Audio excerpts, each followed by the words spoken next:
Males gua ngomongin MU. Bodo amat. Lu kartu merah. Gua juga bisa. Nih, kartu merah. Coba lu kartu merah. Gua juga kartu merah. Lu keluar. Jadi kita cabut. Makasih ya udah nonton Salah. Ya.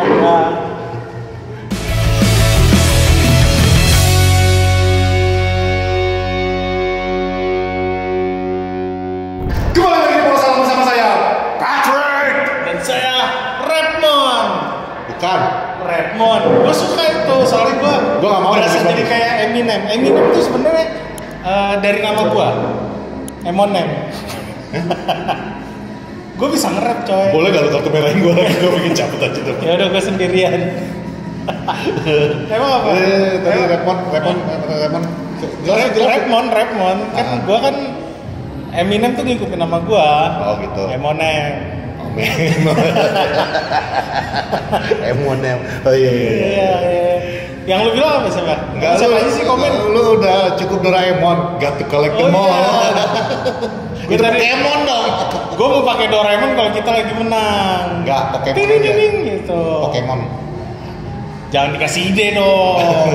Enggak dikasih ide. Biar mereka kreatif kok. Ayo. Enggak lah, nama yang terbaik. Nama yang terbaik. Si Salmon. So far Salmon. Tapi gue mau bikin jadi kompetisi aja deh. Satu orang yang nanti di pertengahan musim Desember yang bisa bikin nama yang paling kreatif untuk dia, gue kasih ya giveaway hadiah untuk GoPay atau Grabnya lo. Gue aja kalau gitu hadiahnya buat gue. Gak berlaku untuk staff Salah ya. Oke. Katanya dia kameramen. Kan dia staff Salah. Kameramen Arsenal. Edo, musikku masuk dong. Hah? Enggak. Gua gak akan pernah jadi Arsenal. No Arsenal no. Itu tadi Edo ya, manajer operasionalnya untuk Twin House. Dan kita ada di Twin House. M-Block. Kita take-nya di sini. Nomornya kita tetap di Tree House. Dah, lu nonton nggak semalam? Nonton. Jujur. Nonton sampai kebobolannya gol ketiganya Porto, gue tinggal tidur, gue main Mobile Legends. Gol ketiganya Porto. Iya. Udah terakhir dan itu kan nonton terus dong. Ya pokoknya habis gol ketiga, kita kebobolan ketiga, gue tidur. Bukan tidur sih, gue push rank Mobile Legends. Menurut lo MU main bagus gak? Ini makanya mau gue jelasin. Oh ya, silakan. Kenapa gue tinggal? Dan akhirnya gue memilih untuk push rank Mobile Legends. Siapa mau ditinggal? Siapa? Karena saya melihat ini kayak feeling gue. Ya, ini kalau kita ngomong pakai bahasa Medan. Batak. Aku berpikir bahwa ya sudahlah. Malam ini bakal jadi malam apes lagi. Mendingan gua nge-push rank, meluapkan emosi gua. Walaupun malam hari itu kalau main di Mobile Legends tuh pada sopan-sopan, gak ada yang ngomong. Tapi gua mengoceh terus. Leno bakak. Kayak gitulah pokoknya ngeluapin emosi gua. Abis push rank gua tinggal tidur kan. Pagi-pagi gua bangun. 3 sama. Iya dong. Siapa yang bikin gol? Gua cek kan. Anjing, Haji Maguire yang bikin gol. Gua nge-tweet tuh, he said fucking massive. Udah lama kita nggak ngeliat gol-gol dari tuanku Harry Maguire. Lord Maguire. Tapi dia nggak bisa kita bully lagi sih.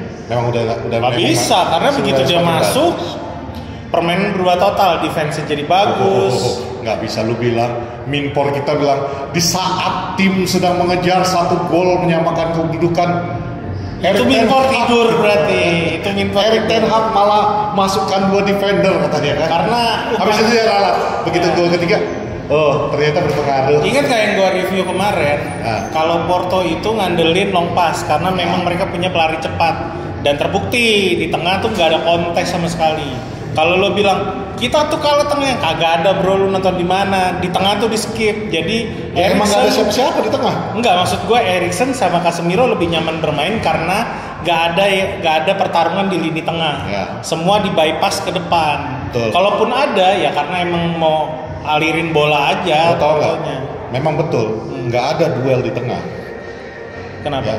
Betul, memang karena mainnya dari long pass dan itu kenapa yang kemarin gue bilang kayaknya nggak mungkin Ugarte main. Tapi tengah kita juga kosong bro. Itu kan dari wing 3 gol ya. Lu lihat aja nanti tonton ulang lagi. Kalian tonton ulang lagi. 3 gol. Perhatikan datangnya striker dan midfielder itu dari mana datangnya? Tanpa ada yang nyetop, dari tengah semua, nggak ada yang nyetop, nggak ada yang marking, nggak ada yang apa. Iya. Betul-betul. Tapi kan tengah itu kan kosong. harusnya tanggung jawabnya back dong. Kita punya 2 back yang katanya tangguh, tapi malam main ini boleh gua gebrak sih nggak gua ketok. Jangan. Striker sih memang tanggung jawabnya. Sampah bener. Tapi ampun. itu kan mereka itu kan ketika kayak contohnya siapa nama strikernya yang baru 20 tahun? Kordion. Hah? Samu. Samu, ya kan? Samu mas. Samu tuh yang di penjara kemarin yang gara-gara penembakan. Bukan, Sambo. Ya, itu si Samu. Memang itu tanggung jawabnya dalam gol pertama Delit, dua-duanya si Delit ya.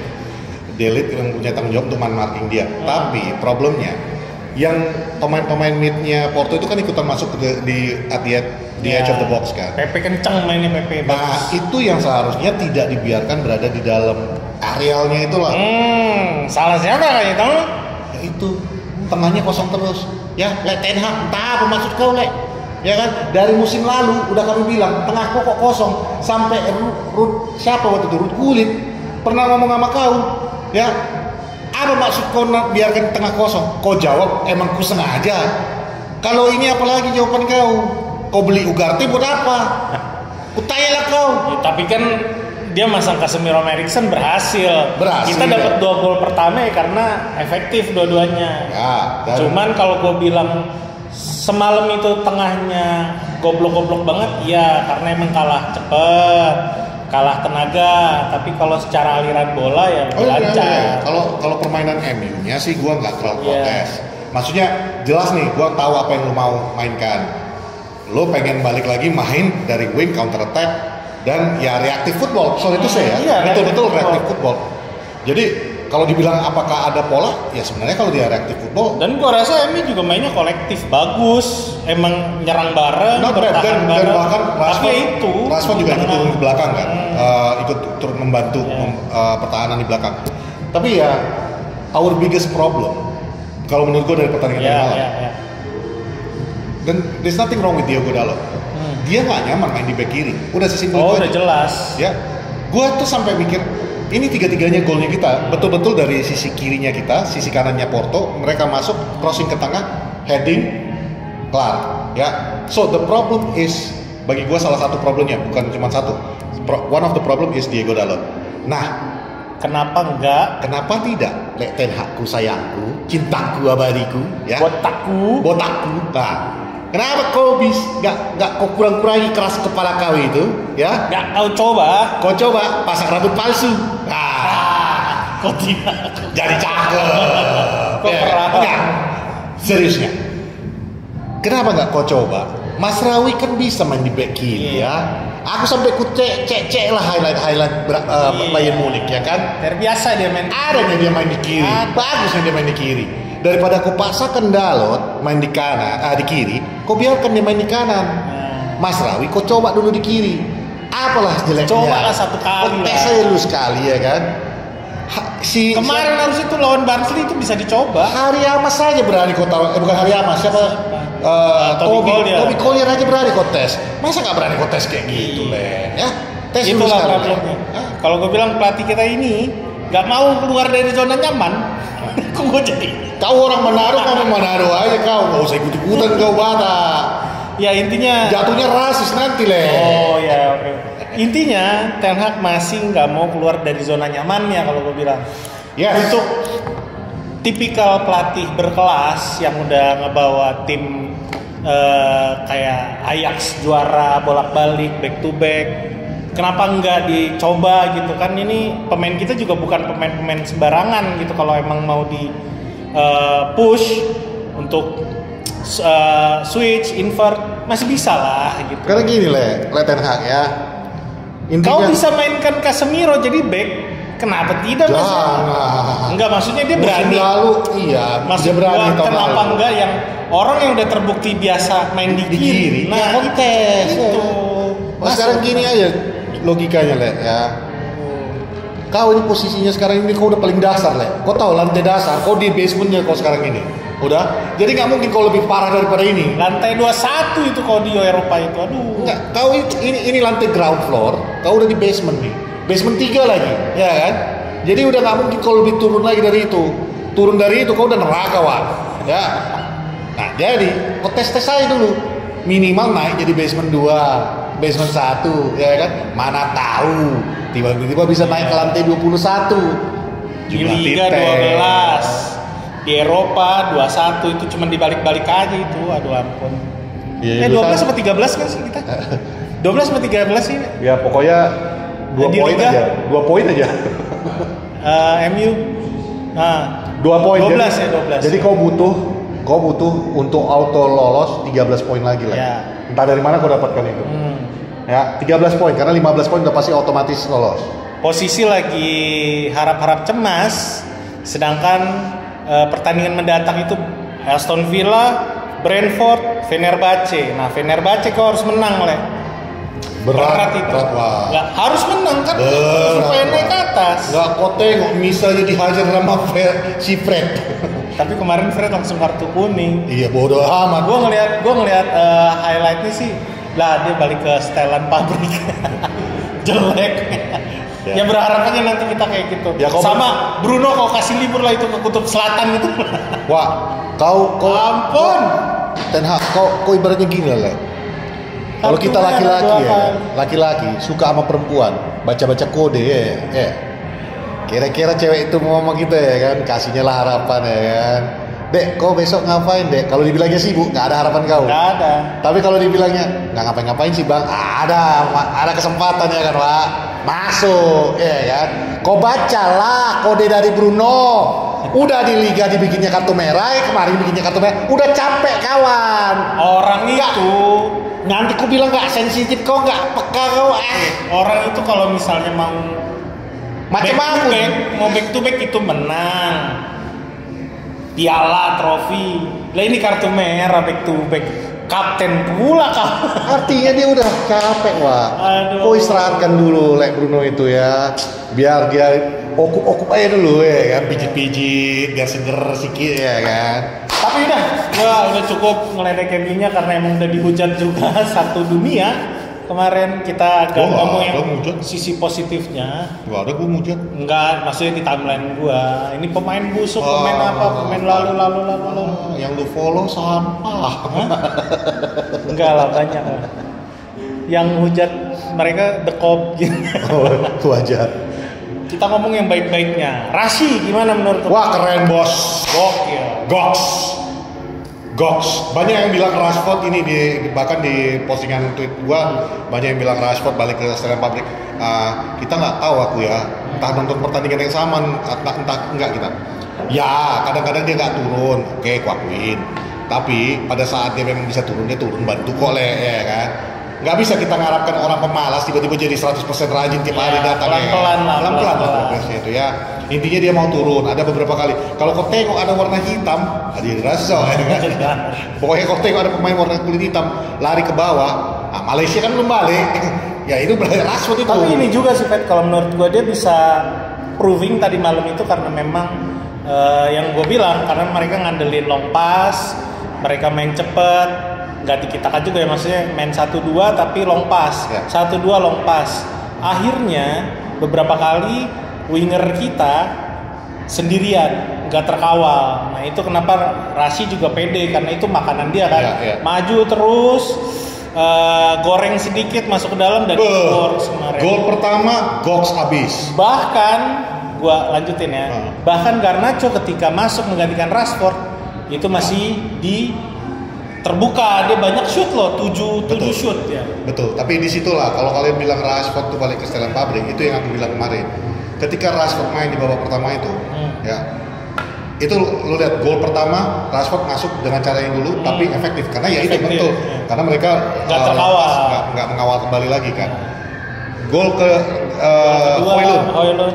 Dia gol cek lagi, dia dia dapat trupas, dia passing trupas lagi ke Højlund. Dan kipernya Porto nggak tahu lagi ngapain, lagi ngelamun deh. Tua juga sih Diogo Costa itu. Ya, udah tua banget itu. Dah kebobolan. Bahkan Rashford punya kesempatan yang bikin aku sebenarnya pengen kali aku nge-tweet, tapi sudah pasrah. Ya kan? Digoceknya dari kiri ya kan, masuk dia ke tengah, lewat satu orang.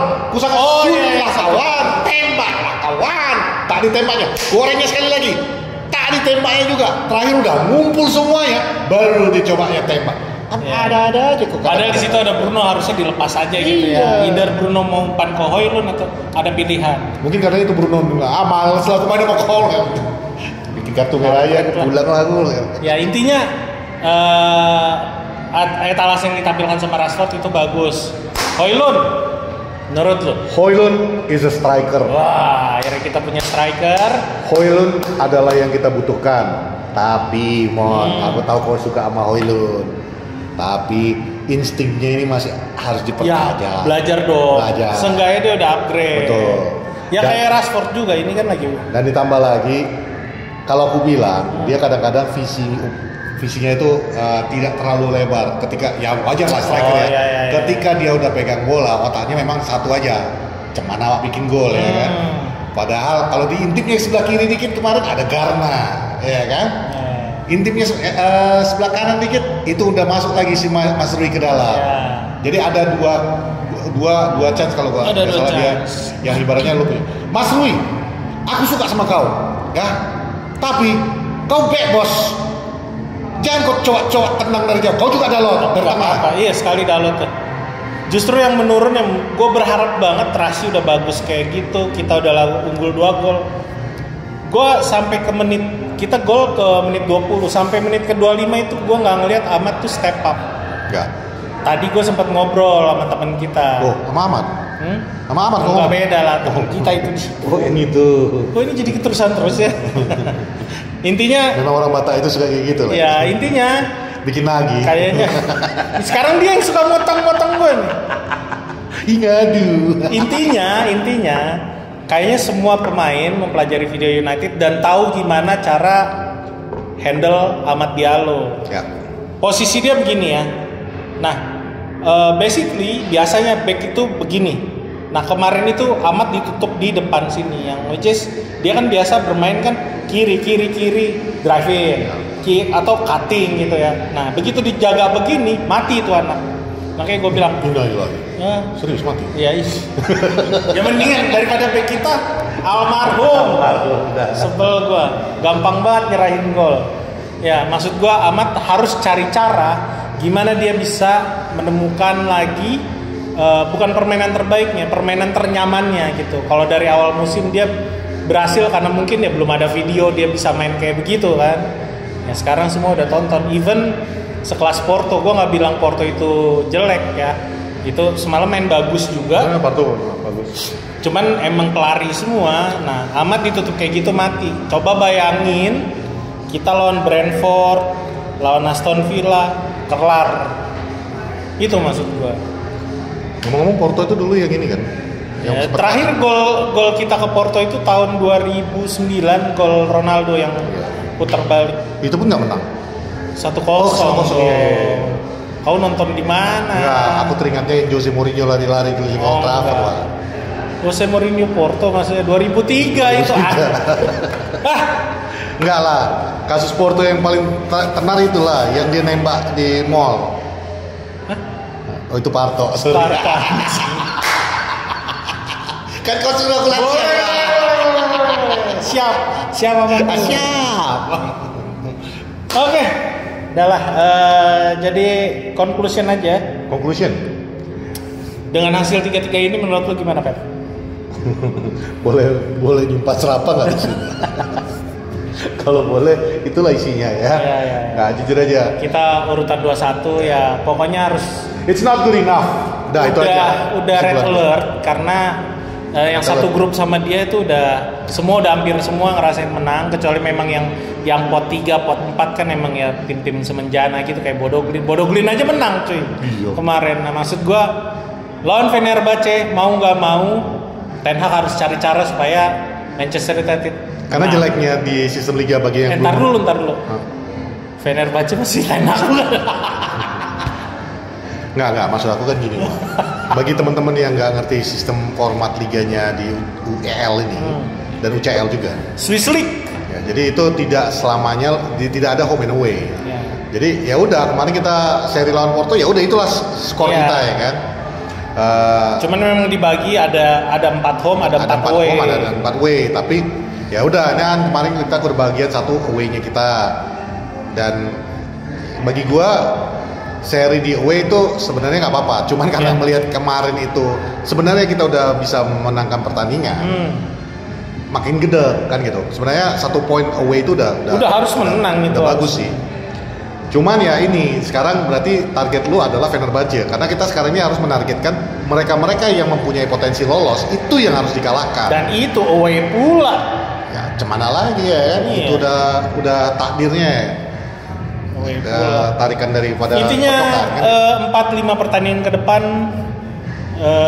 ujian banget buat Ten Hag. Ya. Dan mungkin akan menentukan nasibnya ya. Buat kalian yang teriak, wah gila lo, gue sempat nge-tweet 1 menit setelah pertandingan berakhir, trending Erik Ten Hag sack, dipecat. Jadi ya itu satu dunia cuy. Yang nge-tweet itu ada sekitar 4 juta. Masih dikit lah. Hah? 4 juta orang Dalam 1 menit. dalam 1 menit. Ya, okay. Dalam 1 menit. Ya maksud gua ujian Ten Hag sebenarnya mulai dari 4 juta itu 3.600.000 itu Indonesia. 3.990 lah Indonesia. dari Indonesia itu. Nggak, tapi wajar mereka itu berpikir gitu dan gue juga mengerti posisinya. Karena gue prinsipnya kalau orang tanya kan beberapa kali dipertanyakan di tweet, gue lihat di tweet lu juga ditanyakan posisi kita di poros halal seperti apa. Posisi kita itu dari dulu sama. Kita akan mendukung manajer kita sampai dia dipecat. Ya. Tidak ada istilah out dari kami. Ada out. Jadi kalian tanya ya posisinya gitu. Tapi kalau kau tanya, menurut kau kayak mana Bang Erik Ten Hag? Ya menurut aku not good enough. Jujur aja, not good enough. Dan gue nggak mau mengkomparasi dengan manajer-manajer sebelumnya. Karena kalau lu melakukan itu berarti you're living in the past. Itulah namanya ya kan. Kalau udah diputusin cewek kau ya kan. Move on aja Wak. Move on. Ya karena balik lagi CLBK itu cerita lama itu. Balik lagi, buku yang sama yang kau baca, endingnya sama aja nanti. Ingin kau move on, atau kau bawa anak orang kebut-kebutan di jalan nggak pakai helm pula. Tanggung jawab ya. Kalau mati kayak mana, Wak? Iya, jangan kayak gitu ya. Dia doang.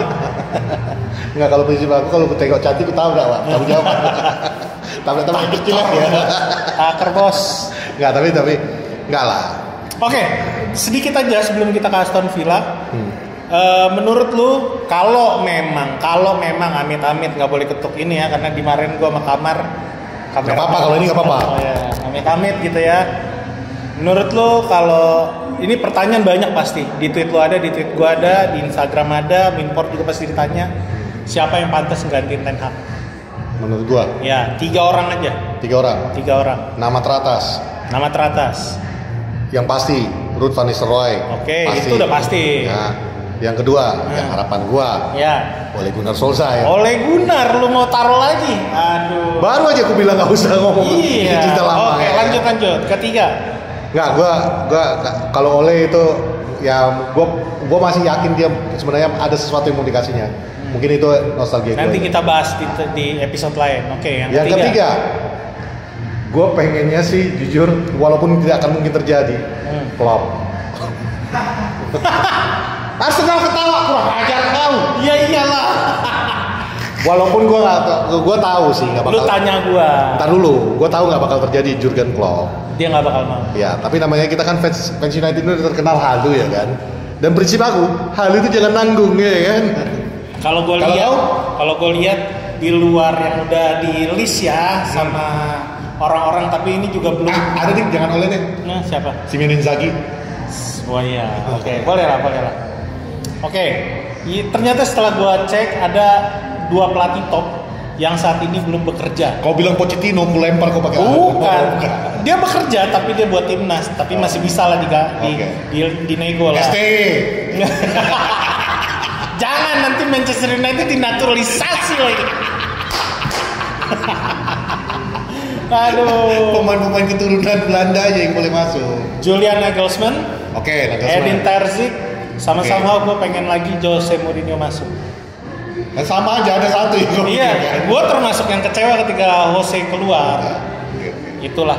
Ya nanti kita bahas di episode lain. Aston Villa. Kenapa dia bang? Hah? Kenapa Aston Villa? Hari Minggu ini kita main jam 8. Good evening, my friend. Gimana menurut lo? This is a manager. Oh ini Unai Emery ceritanya. Iya. Good evening. I bring Aston Villa to win Champions League. So I go to Emirates and say,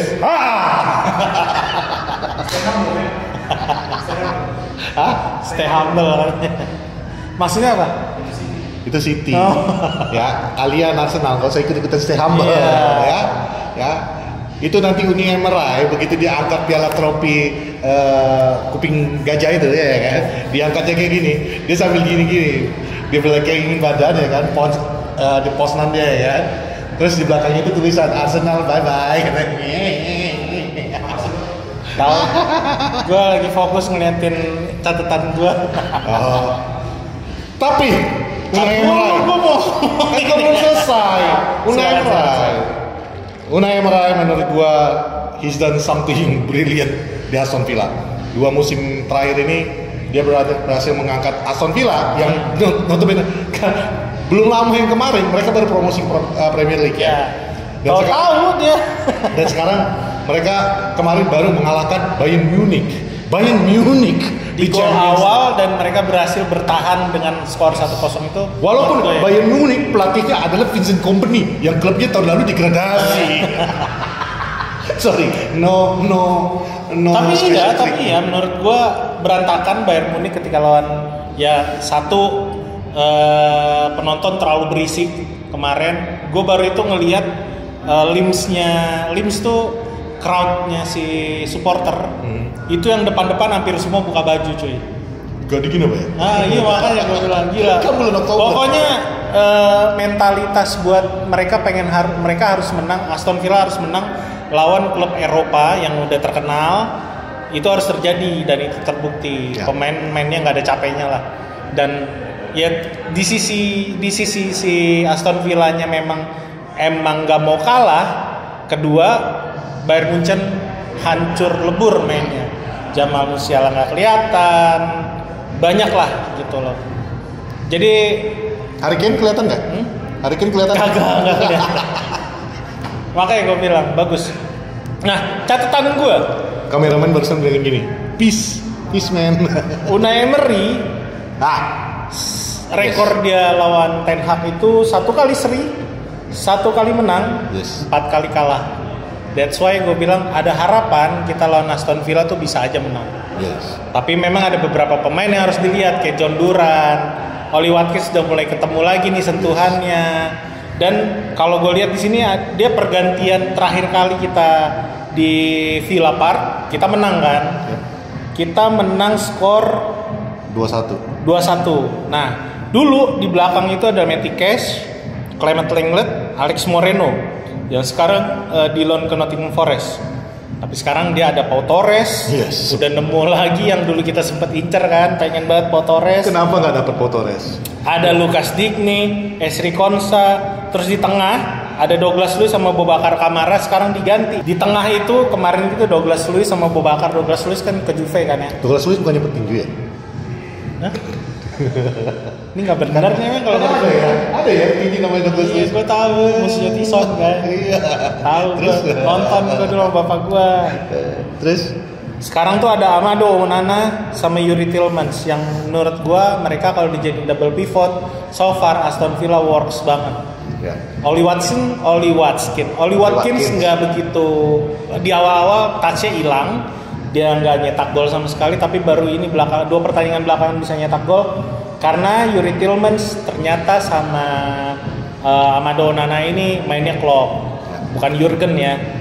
Sampai depan mereka bisa invert, bahkan keduanya bisa. Yuri Tillmans bisa main di winger juga, dan somehow Amado Onana ini bisa jadi striker. Dia banyak udah nyetak gol buat Aston Villa. Ketika di Everton pun Amado Onana ini menunjukkan memang. Kan kita Inter juga. Iya makanya maksudnya memang dia sebagai jangkarnya di Everton musim lalu ya. Dan sekarang ketika dia dikombinasikan dengan Yuri Tillmans, menurut gua memang midfieldnya mereka itu bakal susah untuk Kalau gue mau bilang berhadapan dengan midfield kita nggak ada sebenarnya. Iya. Literally kita nggak ada. Kita ada di secara formasi di situ kita lihat ada Eriksen dan Casemiro atau Ugarte. Tapi in reality-nya nggak ada ini dua orang itu bakal ketemu. Jadi tapi ini yang harus diwaswasi oleh Manchester United karena pivotnya mereka artinya bagus itu distribusi bola dari tengah itu mereka akan bagus. Plus ada fakta juga nih. Ugarte, kita udah punya Ugarte sekarang. Yes. Ya, which is terakhir Ugarte itu ketemu Kolombia, John Duran ada di timnas Kolombia kan, mati coy sama itu orang. Nah, gue berharapnya itu main bola almarhum ya, maksud gue berharap Ugarte dipasang, tapi gue nggak tahu ya kemarin Casemiro kurang, tapi Eriksen menunjukkan penampilannya bagus terus ya. Gue berharap Ugarte dipasang, dia bisa nutup pergerakan pemain depan. Itu sih seperti yang dilakukan waktu di Uruguay lah. Nah, jujur ya, kemarin juga gue nonton Stratford Paddock kan. Ya. Mereka juga bingung. Eriksen ini bagus kayak lu bilang. Ya. Kita juga bilang Eriksen bagus ya. Tapi mereka bagus, juga sebenarnya mereka udah mewakili apa yang mau gue ucapkan. Apa? Di situ baik itu Mikola, baik itu yang siapa namanya yang Yesus itu Joe juga mengatakan bahwa Eriksen ini bagus, tapi nggak mungkin dong dimainkan 5 pertandingan berturut-turut. Tapi realitanya ini udah 5 pertandingan berturut-turut. Dan hati-hati kok ya, jangan sampai betul-betul kita harus menguburkan Eriksen. Iya. Jantungnya kau jaga, Wak. Iya benar. Iya benar. 5. Ini kalau besok dimainkan lagi 6. Eriksen pun sebelum berangkat ya kan, sebelum keberangkatan ke Old Trafford ngomong dia sama istrinya, ini warisanku ya, mana tahu tak pulang awak. Atau mungkin dia ke kantor Erik ten Hag, dia bilang, coach tahu diri dikit lah. Aku ini awal ini memang lagi bagus, lagi perform, tapi tolonglah. Enggak, dia ngomongnya gini. Dia begini dia, tolonglah. Pak Ten Hag. Pak Ten Hag. Kalau Bapak Pak Erik. Pak Erik, salah dong. Itu bosnya Minpor. Enggak. Pak Ten Hag, kan. Kalau Bapak memang udah nggak pengen aku main di MU, mending jual aku, jangan dibunuh akunya, Pak. Agak serem tuh. Tapi literally memang ya like it or not, Eriksen itu memang sebagai salah satu pemain terbaik kita yang 5 pertandingan terakhir ini. Walaupun he made that mistake di Spurs, tetap aja menurut gua dia salah satu pemain terbaik kita selama 5 pertandingan ini. Selain siapa? Onana kita nih. Onana kita. Karena Onana kita juga kemarin waktu lawan Porto melakukan penyelamatan yang luar biasa. Oh juga. Iya, dia kebobolan emangnya digebok di depan muka. Kalau itu gue bela lu Onana. Itu lu gimana? Kan deh ya. Schmeichel juga gini kali dia bukan. Cuy, Marcus Horizon juga mental itu. Marcus Horizon mulu. Woi, Marcus Horizon sama Persema gua kebobolan 4. Soto ya.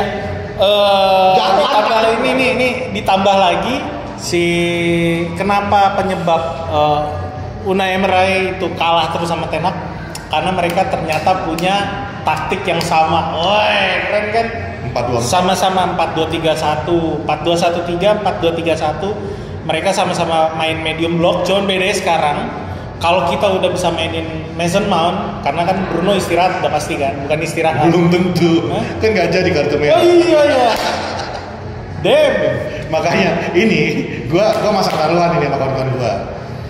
Gua bilang kan, nih kalau besok Bruno kena kartu merah lagi, artinya memang dia pengen istirahat, ya kan? Kawanku bilang nggak mungkin lah, Pak. Ya udah pasang taruhan aja lah ya. Jangan nutuk-nutuk tuh katanya. Aku halus pegang kayak gini. Aku tahu. Nutuk jangan gini aja. Aku.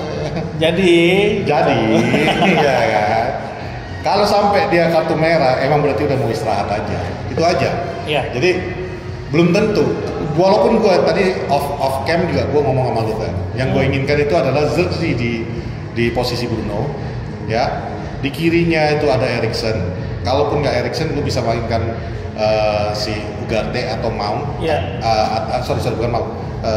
Si Maino. Nah di sebelah kanan gue pengen bisa. Nah itu gue lebih suka Maino tuh nggak main di lawan Villa ini karena Villa punya kemarin dia ngalahin Bayern Munchen itu karena mereka main medium blocknya bagus banget. Bener-bener pemain begitu si siapa kan ngandelin pemain tengah kan si Bayern Munchen. Begitu bola ke tengah dikepung habis, bola nggak jalan. Nah itu nggak kejadian di musim lalu ketika Aston Villa ketemu Manchester United. Nah gue pengen sih kita bener-bener punya back yang bisa ngalirin bola, pemain tengah yang bisa ngalirin bola, which is Eriksen, pemain tengah yang bisa nutup pemain lawan, which is si Ugarte, sama pemain tengah yang high pressingnya bagus, which is Mason Mount. Tapi gue nggak tahu nih Mason Mount udah bisa dimainin atau enggak ya. Ya kalau gue soalnya by the time kita syuting ini belum ada kabar sama sekali. Sebenarnya kalau secara teorinya ada di buku itu yang dulu aku pelajari. Buku apa itu? Buku untuk apa? Pelatih for dummies. RPUL. Pelatih untuk for dummies, melatih untuk dummies kan gitu. Coaching for dummies. Coaching for dummies. Sebenarnya posisi medium high pressing blocknya kayak beda high press sama medium block. Ya medium block yang dilakukan oleh si Tenag maupun si Unai Emery itu sebenarnya kunciannya itu adalah wingback lu itu benar-benar harus bisa overlapping dengan benar dan come inside dengan itu benar. Main pinter ini loh. Gue baru mau bahas itu. Punya lisensi ya wah. Ya gila ya. Kalau taktikal banget kita. Kalau SMA nya masih bisa ke bawah sampai juara. Ya.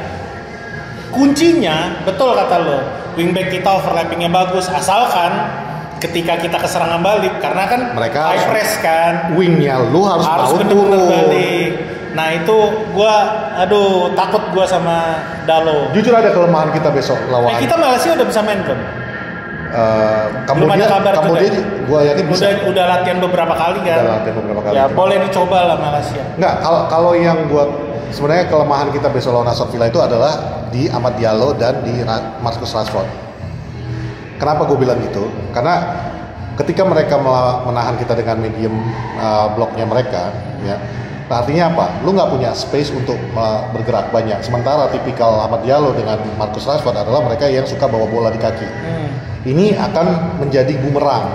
Ketika lu kelepasan bola, wingback lu udah di depan, karena mau nggak mau lu sama harus, sih itu hasilnya bakalan remis. Bakal jadi kayak bukan remis. Gue takutin bakalan jadi kayak Liverpool ketika wingback udah overlapping, bola masih di kaki antara Ahmad atau Rashford dan tidak langsung main cepat ya. Otomatis mereka nggak akan punya waktu untuk ke belakang lagi dan kita akan terekspos banget di belakang. Itu which is yang terjadi, sorry gue potong dikit. Itu which is yang terjadi ketika pertandingan terakhir kita di Villa Park. Kita kebobolan itu sama Douglas Luiz memang yang satu kali yang dia begini kan. Cuman sebelumnya itu chance Aston Villa lumayan banyak karena Varane sama Casemiro, kan waktu itu masih ada Varane sama Casemiro kan. Itu telat banget turun gitu. Jadi sering banget ke expose lah ruang tengah United gitu. Ya itu. Jadi sebenarnya gue berharap yang gua harapkan permainannya Manchester United besok itu adalah quick passing, benar-benar quick passing. Ya. Lo kalau mau membongkar baik itu low block ataupun mau karena lawan Jose juga lo bakal harus main quick passing. Jose udah pasti sangat pragmatis ya. Oh iya. Jadi mendingan lu dari sekarang lu mendingan latih passing lu cepet dan akurat. That's it. Betul. Kuncinya. Contoh paling mendasarnya adalah makanya kenapa tadi gue minta Maino atau Eriksen dan di sebelahnya adalah Mason Mount. Karena gue betul-betul butuh orang teknikal yang di tengah. Oh iya jelas. Kita nggak butuh model Ugarte atau Casemiro untuk mematikan langkah. Karena mereka tuh nggak akan nyerang kita duluan. Kalaupun mereka nyerang, mereka tuh akan menyerang secara bersamaan. High pressing juga ujungnya. Kolektif. Bukan high pressing sih, mereka mid pressingnya. Mereka akan masuk block press itu namanya. Ya, mereka tuh akan masuk ke garis tengah dan di situ mereka akan bermain. Jadi lu nggak butuh model Ugarte, lu nggak butuh model Casemiro. Yang lu butuhkan adalah model si Mason Mount dan Maino. Ya, justru itu, gue pengen ada Ugarte karena kan Casemiro kan lambat. Block pressnya Villa. Kalau dari speednya itu kemarin iya betul. Maksud gue block pressnya Villa itu kekurangan dia. Ketika ke counter, pemainnya sering miss marking. Ya. Nah, even Pau Torres, kalau lo perhatiin kemarin itu dia bisa nyetak gol ya karena dia main terlalu tinggi. Nah, lo bayangin ketika mereka lagi main high press, di block press balik sama United, bola ke counter, Pau Torres ketinggalan di belakang.